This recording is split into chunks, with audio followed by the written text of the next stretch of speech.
I have often been completely unable to find an important object, such as my keys. And once I give up searching, I might recruit some assistance from someone else who seems to find them instantly, often in the place where I always put my keys. And apparently, I'm not actually the only human who makes dumb mistakes like this. We can all completely miss things that are hidden in plain sight. Perhaps more curiously, we can also miss ideas that are sitting in the front of our minds. We'll have all the correct inputs and knowledge, but we fail to use them. Lately on the show, we've spoken a lot about cognitive biases and the sorts of illusions and traps that we fall into. Those episodes have been turning into some slightly epic projects to put together, and I thought I'd share a shorter update episode on one curious aspect of human thought and provide some steps to give us clearer thinking. If you listen to the ego-based cognitive biases episode, you might remember I spoke about the concept of the curse of knowledge.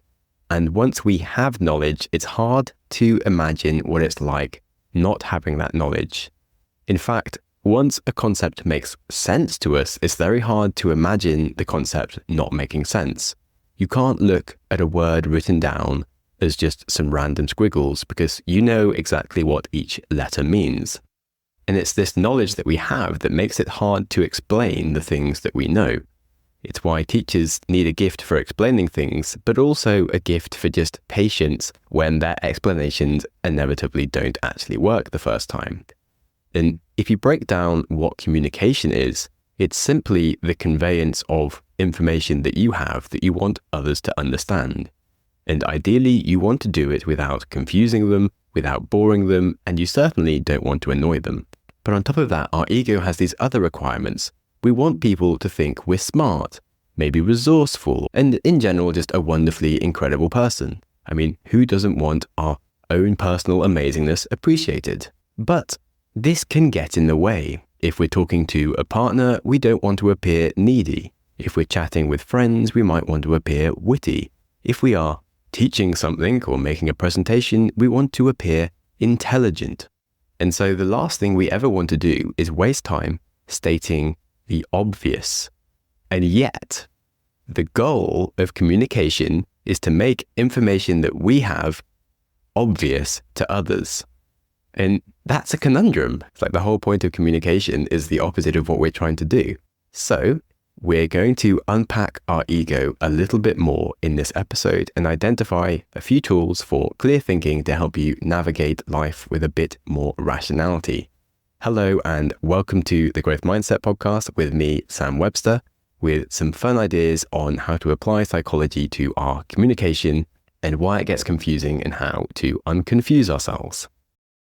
Your brain needs support, and new Ollie Brainy Chews are a delightful way to take care of your cognitive health. Made with scientifically backed ingredients like Thai ginger, L-theanine, and caffeine, Brainy Chews support healthy brain function and help you find your focus, stay chill, or get energized. Be kind to your mind and get these nootropic chews at ollie.com. That's OLLY.com. These statements have not been evaluated by the Food and Drug Administration. This product is not intended to diagnose, treat, cure, or prevent any disease. Look, Bumble knows you're exhausted by dating. All the, must not take yourself too seriously, and 6'1" since that matters, and what do I even say other than, hey? Well, that's why they're introducing an all-new Bumble, with exciting features to make compatibility easier, starting the chat better, and dating safer. They've changed, so you don't have to. Download the new Bumble now. Let's quickly start with romantic communication. How often do people hide what they mean because they don't want to directly state their needs? It can feel weird to simply state, I want this, I like this, I need this, touch me there. Instead, we expect some mental gymnastics from our partner to read our minds and understand exactly what we want whilst we never state what we want. We might even provide an unhelpful list of things that we don't mind doing when actually we do mind, or worse, we might give our partner a list of all of their problems due to their inability to guess our own problems.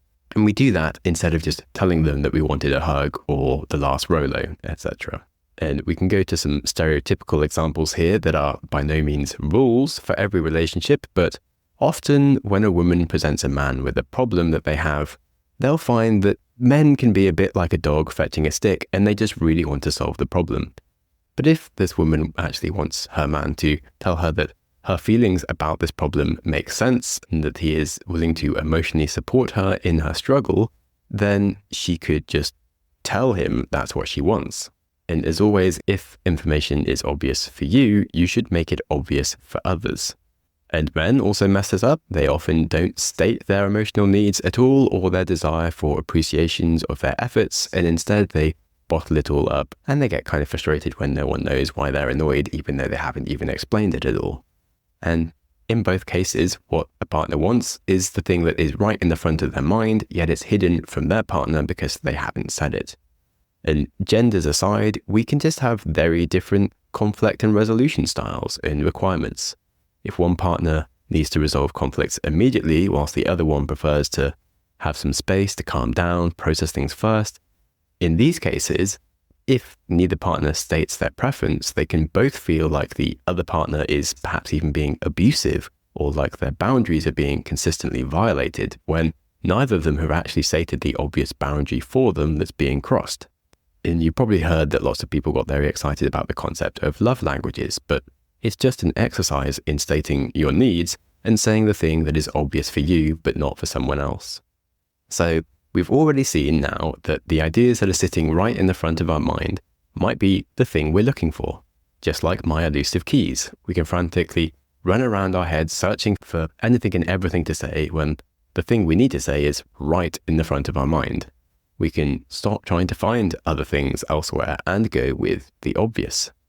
And besides couples, we all have to communicate, whether writing an email, giving a presentation, phone calls, interviews, being a creator. We are actually all writers, that's for sure. And we all know that if you read a title and it doesn't tell you what a blog is about, it's not very helpful. Or if you read a conclusion where you can't even find the point, it's a bit useless. But if we're the one writing and we know exactly what we're talking about, it's impossible to see what others perceive and what they find difficult to understand, because we can't ever read our words without knowing why they were written. And then, as we have our own desires to seem intelligent, there can be the pull to add some extra points or allude to a side topic that's maybe a bit hard to understand, and doing so is just adding further evidence of all our amazing knowledge and brilliance. But we forget that communicating isn't about making us feel smart. It's about making our audience feel smart. They aren't there to feel confused. When I worked at the BBC, my boss had a rule that you could only write emails with 4 sentences unless you had a really, really, really good reason. Because it's so easy to get lost in communication fluff that isn't the point that's required. In fact, if you look at the best-selling non-fiction books out there, none of them are mind-bending philosophy where you have to reread each sentence 10 times to finally get the point.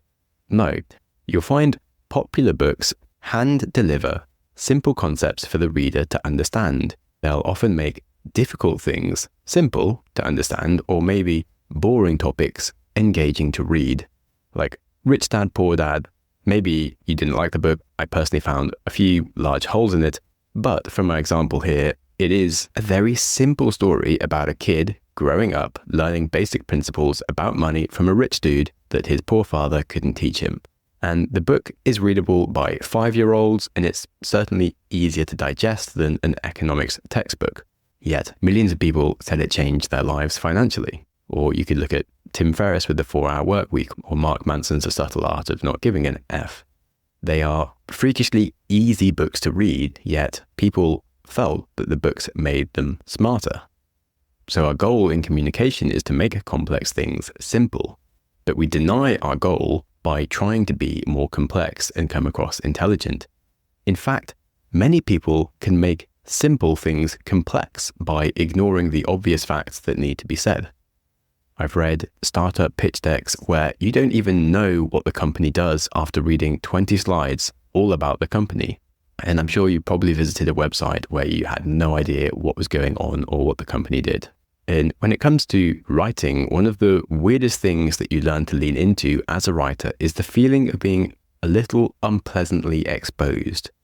If you write in superfluous prose and grand theories of everything, it's easy to feel protected. But if you directly state your point in its most simple form, you feel a little bit naked. It's as if people could judge you and your idea for being too obvious or like you've undersold them something when they can look at the idea in its pure basic form. But that's all they need.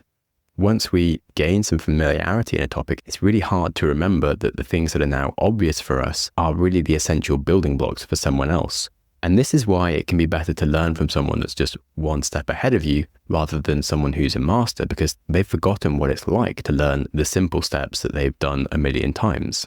So when we communicate, we should let go of all the things we want people to think about us and focus on the core of what we simply need the other person to understand. In fact, you want them to instantly understand and be like, oh yeah, but of course, that's so obvious. I could have thought of it myself. I just hadn't had the thought yet. Because we all know the feeling when someone explains something to us and it's really hard to understand, like they're trying to break the laws of physics in our mind with weird connections they're making. And it's not cool to try and do mental wizardry. It's exhausting and off-putting. Ultimately, as humans, we like it when 1 + 1 = 2. Because it does, and our explanations shouldn't try to bend reality, but to shine a light on reality.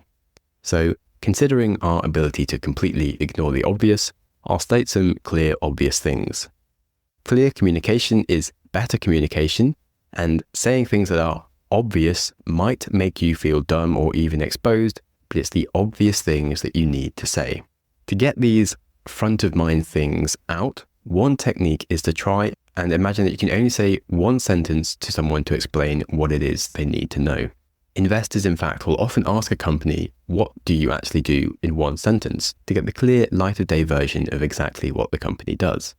So you can do it for yourself in any communication problem, which is, what is the one thing I need someone to understand? And if you do have some more time, then you can try doing a paragraph version of what you need someone to understand. And maybe even a one-page version where you can also answer things like, what are you assuming the other person already knows? What are the things that feel obvious for you? What are 5 other ways of explaining it, or 5 other analogies that you could make? And these will all help you make things more obvious. And now onto a seemingly completely unrelated topic that is obviously related for me, for now, and it might feel like mental wizardry for you for a minute or two, but if you stay with me, it will crash into the stunningly obvious as well and become new information for you. I'm going to talk about the concept of bundling and unbundling things. It's a common business concept, but I find it can be really useful for problem solving on a personal level and creating clearer communication. So firstly, what is bundling and unbundling, and how does it work for businesses?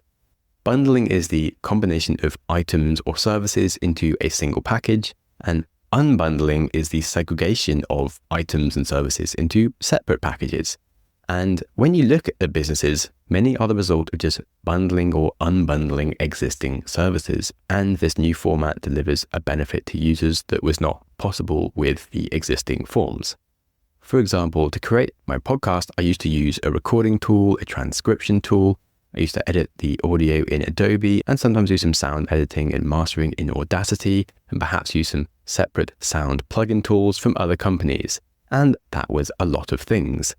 Now, all of those services have been bundled into a single software package of Descript, and it saves me lots of time. You might have heard of the note-taking tool Notion. It's got spreadsheets, databases, calendars, task boards, and of course, just basic writing notes capabilities all in one app. And you can run your admin, your ideas, project management all in one place. If you want to look at unbundling, then perhaps if you get like an eSIM card that only has data on it, where you don't have to pay for extra things like texts and minutes that you don't need. But it's of course a massive advantage to unbundle and separate it. Or there's Coursera, the online video platform where you can access a single university course at a time without having to attend an entire college degree in person. Like a completely amazing product by just unbundling things that were already out there. So once you understand the concept of bundling and unbundling, you see it everywhere. Airlines used to all be quite similar. You'd get some dodgy food and luggage as part of your ticket. Then premium airlines came along and they bundled higher quality services, more luggage for free, good food. Virgin would even check that you had a taxi to your hotel. And that was the bundled up version of airlines. And then you had the cheap airlines that were unbundling the services. They'd remove things like luggage and food, and so all you had was a seat at the lowest cost, and it allowed you to travel cheaper. Anyway, by this point, the concept of bundling and unbundling for businesses should be obvious to you. But it also applies to creativity, science, engineering, cooking, music, writing, and communicating. In psychology even, a personality is the bundled traits of someone combined with their personal history. They may have a number of different quirks or even disorders that dictate how they react to different circumstances. However, an individual trait is the unbundled element of someone's personality that explains how they react in certain situations. The methodology behind most psychology research is basically just trying to find new ways of isolating a singular part of a human's reactive framework to identify a novel insight and study it. I am delighted to recommend my sponsor, Cozy Earth, whose bedding and loungewear I genuinely love. It's made from high quality viscose from bamboo, and it gets softer with every wash. It was voted as Oprah's favorite things several years in a row, and it's because their bed sheets are so damn incredible. Their collection also includes some divine loungewear for your home or travel. They have cute little tote bags to carry your gear anywhere. So whether you are exploring through a journey of personal growth or discovering new parts of the world, you can nestle up under starry skies with the softness of Cozy Earth's loungewear. So pack your bags, venture on and visit cozyearth.com today and use code GROWTH at checkout for an exclusive 35% off. And let Cozy Earth be your travel companion on the road to adventurous growth. cozyearth.com and use code GROWTH at checkout. At Evernorth Health Services, we believe costs shouldn't get in the way of life-changing care, and we're doing everything in our power to make it possible. Behavioral health solutions that also keep your projections at their best? It's possible. Pharmacy benefits that benefit your bottom line? It's possible. Complex specialty care that cares about your ROI? It's possible. Because we're already doing it. All while saving businesses billions. That's Wonder made possible. Learn more at evernorth.com/wonder. I mentioned that we can use the bundling concept for problem solving.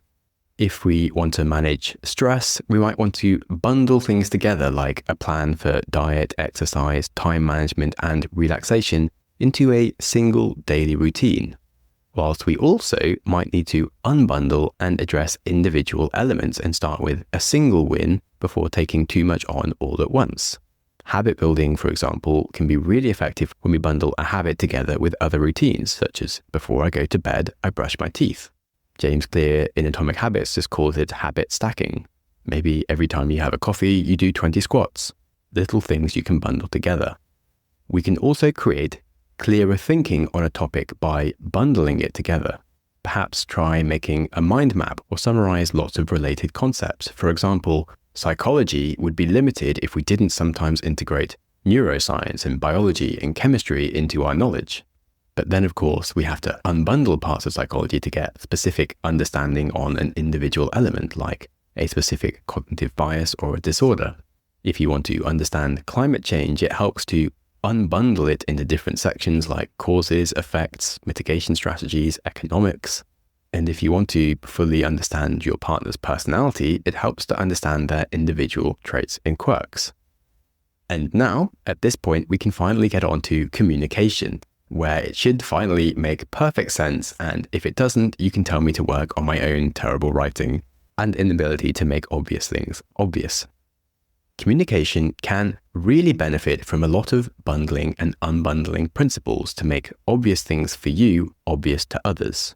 We can bundle our messaging to be more holistic when we give feedback. We can use a thing called the feedback sandwich, where you say something good first, then you address all the bad parts, which is the thing you wanted to say, where the person messed everything up, and you can conclude with some very encouraging statements about why you think they're going to be great. And that's a much more effective way of saying that someone messed something up.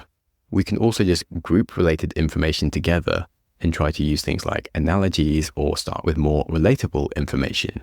For example, when I started this episode and I spoke about our communication problems, the obvious point for me was communication for authors. But most of you, the listeners, probably don't define yourself as writers. So I addressed relationship communication first, as that made more sense for more people. And then when I spoke about communication for writers afterwards, it felt like an expansion upon it. And then for aiding our communication, we can also use unbundling, because sometimes we have lots of things to say in a speech or to a partner in an argument. And if we can identify what are the individual elements that need to be understood, it can save us from jumping around or having some assumptions of some things that people should know when we're saying something, but they don't know. And I think one of the complicated things with arguments is that we might have 5 or even 10 different things going on at the same time. It can be hard for someone to apologize about one thing when they still feel hurt about 4 other things. When we can learn to unbundle our feelings and misunderstandings into the individual elements, it can be really powerful to turn this amorphous blob of just hurt feelings into separated specific elements that can each be addressed. Outside of relationships, if you have a project meeting with your team, you'll want to unbundle it into different sections like planning, execution, review. If you listen to the episode about Jeff Bezos' mental models, which was a really good episode, we spoke about the fact that Amazon organize meetings in a way that each one has a singular goal and decision to be made by the end of the meeting. And the goal was clearly defined and obvious. And in fact, Jeff Bezos even says that one of the most important things in business is to just keep the obvious things obvious. And sometimes bundling is essential for doing that. There are lots of cool things that we can do here if we want to dig into it further for your communication or your habit building or project planning, where, of course, clear thinking is essential. So far in the episode, I've really broken down 2 main tools for clear thinking, which was my goal for the episode. The fact that we hide things that are at the front of our mind and just trying to break them down into a singular sentence of just what we need to be understood, and the concept of bundling and unbundling things to make our communication clearer. I could, of course, go on for hours, but really at this point, the work is now on you to put your own ideas through these frameworks. If you want any helpers, then I put a little document together in a link in the description with just some suggested points that you can go through on how to make things more obvious for yourself and apply bundling and unbundling to any concept to help you build clarity. After all, growth mindset and mastery is essentially unbundling individual elements that you can improve and then combining them into the bundled form of mastery of an entire topic or skill. So, if you do have a few ideas lurking around whilst you've been listening, don't let them slip away and check out my notes and put some time into it. I'm sure you won't regret it, and I'd love to hear what ideas you have, so do check out that link in the description. And on the subject of hearing from you, this summer, I want to talk to more of you, the audience. So I've opened up my Wednesday afternoons to talk to anyone. And I mean anyone, completely free. You could be 18 or 81. I really don't care. In case you forgot about things I've done, I've launched and sold a few businesses. I've invested in quite a few businesses. I've been to over 60 countries, ran ultramarathons. I've been a mountain guide in the Himalayas. If you want to chat about the psychology of your marketing plan, help with a podcast idea, chat relationships, I would be happy with anything. I just want to see some more faces, and I'm living a pretty chill life in Portugal by the beach where I don't have that many calls, so I thought it would make sense to connect it with some more of you. So feel free to look in the episode description where there is a booking link if you felt like you've ever had a question you wanted to ask me.